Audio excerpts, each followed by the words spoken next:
Umakyat na sa 9.22 million ang bilang ng mga Pilipino na senior citizens o nasa edad 60 pataas noong 2020. Base po yan sa Philippine Statistics Authority data. Pero ilan sa mga ito ang hindi pa rin nakakapagparehistro sa National Commission of Senior Citizens. Ibig sabihin, may mga ilan sa kanila hindi pa rin na-enjoy yung kanilang mga benepisyo. Para po pag-usapan yan, kasama natin si Senior Citizens Party List Representative Rodolfo Ordanes. At pwede rin po kayong sumali sa aming talakayan, i-post ang inyong mga tanong o komento sa aming Facebook Live. Magandang hapon po sa inyo, Representative Ordanes. Magandang hapon po sa inyo. Kasama na yung mga nanonood sa ating ngayon. Ngayon pong linggo ay celebration nga nitong ating linggo ng katandaang Filipino o elderly, no? Ano po ba ang ibig sabihin kung bakit tayo may ganitong celebration every year po? Ito po kasi itong Elderly Week po from October 1 to 7 ay ayon na rin sa proclamation ng dating Pangulong Fidel Ramos na yung Elderly Week po para sa mga senior citizens ay upang pong alalahanin natin ang mga contribution ng mga senior citizens sa ating bansa. Kaya po pinagdiriwang natin yan sa tuwing unang araw ng Oktubre hanggang kapitong araw po. Kaya po Elderly Week. At yun nga, sinasariwa natin yung mga contribution na nagawa ng ating mga seniors. Ganun na rin, nagkakaroon sila ng mga konting mga programa upang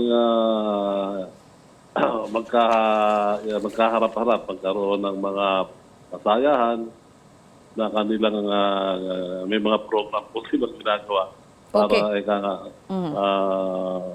magkasama-sama sila. Congressman, yung naglabas po kasi ng executive order ang Pangulo na just today, no, although it was signed a few days ago, na para suportahan yung mga activities ngayong para sa mga senior citizens. Pero pag-usapan po natin sa kabuuan, yung baka hindi rin kasi alam ng ating mga kababayan, ano po ba kasi yung sinasabi na dapat isulong yung mga karapatan, mga responsibilidad at mga benepisyo ng senior citizens sa ating batas? Ano po ba yung mga yan? Ay marami po yung siguro ang ibig sabihin ng Presidente ay alalayan nila ang mga benefits ng ating mga senior citizens. Like, alam niyo kasi, ang mga senior citizens ay mababaw lang ang kaligayahan yan. Yun lang pong mapansin tayo ng gobyerno ay napakalaking bagay na po yun. Now, ang mga benefits kung tinatanggap natin, yung 20% discount po sa mga ating pangunahang bilihin, mga gamot. Yan po. Saka yung mga pangangailangan medical at hospitalization, nabibigyan po tayo ng gobyerno. Saka yung pong mga gamot na gagaling naman sa DOH. Yun po yung mga benefits na natatanggap ng ating mga seniors. Kasama na riyan yung ating monthly social pension para sa mga indigent. Na kung saan po, ngayon ay 500 na itaas po natin sa pamamagitan na naipasa po natin batas. Sa isang taon po ay magiging 1,000 na yung matatanggap ng mga indigent. Pero yan po ay naniniwala tayo na kulang yan kasi sa 12 milyong senior citizens ngayon, ay 4 na milyon lamang po ang nakakatanggap. Kaya sana po ako nananawagan sa Presidente. Kami po ay nagpasa ng panukalang batas, yung universal pension. Na sana po ay mapagbigyan kami para lahat na po ng mga senior citizens, whether rich or poor, pensioner or non-pensioner, ay makatanggap na po. Nabanggit nyo na rin yan pong pension, kasi alam ko may naipasa na po yung batas for na i-increase ito sa 1,000 pesos a month. Again, only for mga indigent or mga mahihirap na senior. Senior citizens. Pero wala daw po kasing nailagay sa budget allotted for this, kaya nananatiling 500 pesos pa rin a month. Ganito po yan kasi. nag-lapse into law po kasi nung last year. So, nung po maging batas po, ay wala pang nailaan na budget. Dapat po yan, nauna kasi yung batas sa budget. So, this year po, pinag-usapan ng aming budget hearing, sigurado na po next year, 2024, ay Tataas na. matataas na po. Sigurado na po yun. Kasi ngayon po 2023, hinahanapan talaga ng pondo Okay. para po maibigay yung 1,000 pero talaga pong walang makita. Pero pinapangako po natin sa lahat ng senior citizens na nakakatanggap ng 500. Next year po, sigurado na yung Congressman, 1,000. linawin lang din natin, ito ay para dun sa mga indigent na sinasabi nyo nga, yung mga mahihirap lang na senior citizens. Paano po hindi to, yun nga, pero sinusulong nyo nga yung panukala for universal pension. Pero Yes. sa ngayon po, paano po makaka-avail yung mga mahihirap na senior citizens for this one? Actually, ganito po yan. Meron po kasi bilang na nakakatanggap niyan. Now, ang problema, marami pong nag-aantay. So, hindi naman po matatagdagan yung nakakatanggap hanggang hindi po napapawasan yung, sabihin na natin po, diretsahan. Kung hindi po mabawasan yung tumatanggap ngayon, ay malabong makatanggap yung hindi pa nakakatanggap. Yung meron kasi silang waitlisted na tinatawag. Na sabihin po, pag may namatay, doon lang po sa natawag na yung replacement. Pero sa dami po nag-aantay ng nakapila, mas marami po yung nakapila rin sa... Bakit po sila naghihintay, Congressman? Ba't sinasabi niyo pong naghihintay or hindi sila nakakatanggap? Kasi nga po, limitado lang yung bilang ng nakakatanggap. Sa ngayon po, 4 million. O nga po, At bakit yun lang po po- limited? Kasi po, yung iba hindi considered as poor or Hindi po. Hindi naman ganun hindi considered as poor. Kaya madagdagan lang po pagka nabawasan yung existing na binibigyan. Kaya nga po, sinasabi ko, pag namatay po, tsaka lang pag may namatay, yun lang po magkakaroon ng Yun nga po, bakit replacement. po kaya may ganong limit? Yung sinasabi nyo na this is just the number who can get yung monthly pension. Dahil po Opo. limitado rin po ba yung budget or this is just allotted Limitado kasi for... po, yun lang po Oo. yung nababudgetan. Okay. Kaya hindi kaya limitado. Kaya nga sinasabi ko po, very discriminatory itong batas na to. Kasi ba't kailangan mo pang mag-antay na may mamamatay?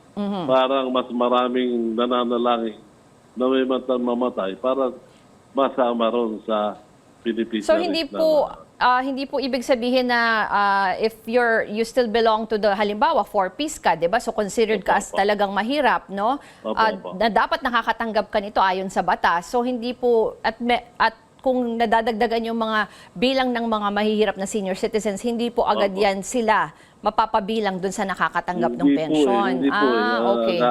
Mag-aantay po na meron pong mamatay bago mapalitan. Sige po. Hindi po maganda talaga yung dapat yan taon-taon, dinatagdagan nila yung bilang ng mga beneficiaries. Kaya may bago kayong panukalang batas. Sige po, Kaya- ipagpatuloy natin yung ating usapan. Opo. Kasama pa rin si Senior Citizens Party List Representative Rodolfo Ordanes dito lang sa Newsroom ngayon sa CNN Philippines. Balikan natin ang ating serbisyo ngayon. Pinag-uusapan po natin itong mga benepisyo at mga karapatan ng ating mga senior citizens ngayong linggo ng mga elderly Filipinos. Kasama natin si Senior Citizen Party List Representative Rodolfo Ordanes. Sir, isa pa pong sinusulong nyo, alam ko, yung pagtataas ng discount para sa kuryente, para sa mga senior citizens. Ano po ba ang prevailing na discount sa ngayon? Sa ngayon po kasi, 5% discount lang sa electricity at sa water.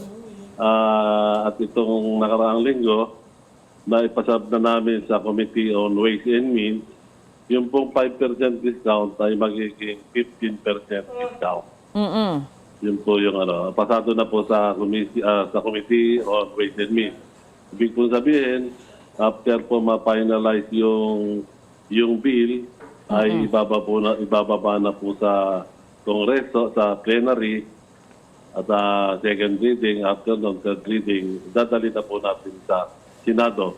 At ito po ay noong last Congress, 18 Congress, yan po ay naipasa na namin na nai-transmit na rin sa Senado dahil po sa kakapusan ng panahon ay hindi po natapos. Pero sa ngayon po, di ba, 5% po yung discount. Pero pwede lang po ito pag nakapangalan po sa senior citizen yung bill? Opo, nakapangalan at kung doon siya po nakatira.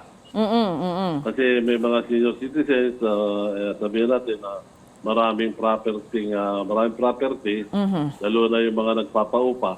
Pero kung saan po siya nakatira, doon lang po siya entitled na mabigyan ng 15% discount. Okay. Yung isa pa po, hinihikayat niyo po sila na magrehistro po sa National Commission of Senior Citizens. Opo. Bakit po at paano po ito gagawin? Actually, Pam, iyan ay programa ng National Commission of Senior Citizens, yung online registration. At ang hindi ko lang, ito po, diretsahan na tayo. Yung sinasabi po nilang pag nag-register, makakatanggap na ng 1,000 pesos. Sana naman wag nilang binobola po ang senior citizen. Kasi hindi naman po totoo na pag nag-register, may 1,000 kasi hindi pa po aprobado yung ating universal pension. Yun nga pong 500 pesos na increase.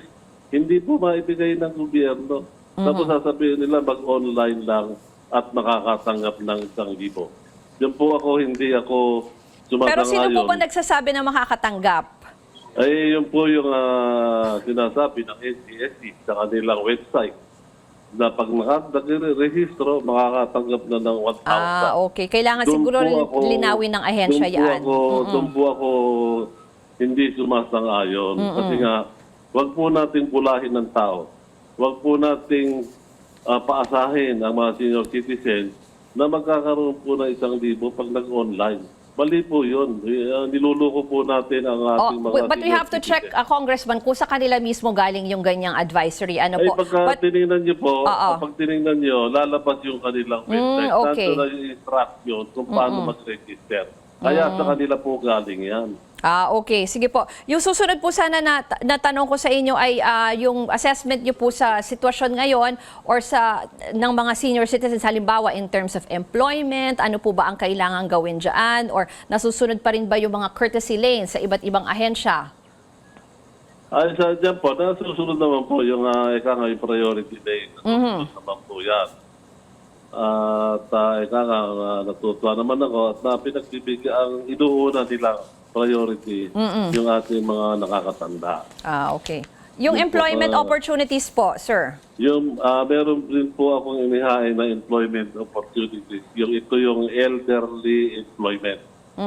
Na kung saan yung pwede pa pong magtrabaho at kung tatanggapin ng kumpanya ay inaalaw po yan. At yun naman po, may mga incentive tayo dun sa mga kumpanya na tumatanggap ng mga senior citizens. At meron naman po, tinanggal din natin, may panukalang batas tayo, tatanggalin rin po yung compulsory retirement. Ibig sabihin din po, hanggang gustong magtrabaho ng ating senior citizens at kailangan pa siya ng kumpanya, pwede pa po niya ipagpatuloy. Congressman, sakaling may mga reklamo po yung ating mga senior citizens or may mga nais idulog sa inyo, saan po kayo pwedeng makontak? Ay dito po, 0920-902-3969, 0916-625-3027, at yun po aking chief of staff, pwede ron, 0917-876-0066. Okay, maraming pong salamat kay Senior Citizens Party List Congressman Rodolfo Ordanes. Maraming salamat din po sa pagbibigay niyo ng oras sa akin, sa lahat po na nanonood. Okay. Nakaisa niyo po ako sa celebration ng Elderly Week po natin. Salamat po.